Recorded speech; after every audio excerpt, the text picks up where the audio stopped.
ভাই সকল, তুই দেখছিস কি ইসরায়েল কি করছে? ফিলিস্তিনের ঘরে ঘরে আগুন, শিশুর কান্না, মায়ের বুক খালি।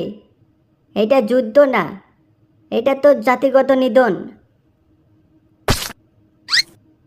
হ্যাঁ রফিক, তারা মানুষ না, যারা হাসপাতালে বোমা ফেলে, স্কুলের দেয়ালে রক্ত আর বিশ্ব চুপ। এই নীরবতা মানে মেনে নেওয়া যায় না। আমরা কি চুপ থাকতে পারি? না, কখনোই না। আমরা চুপ থাকতে পারি না। ফিলিস্তিন কি কোনো সন্ত্রাস নাকি? ওরা তো স্বাধীনতার জন্য লড়ছে।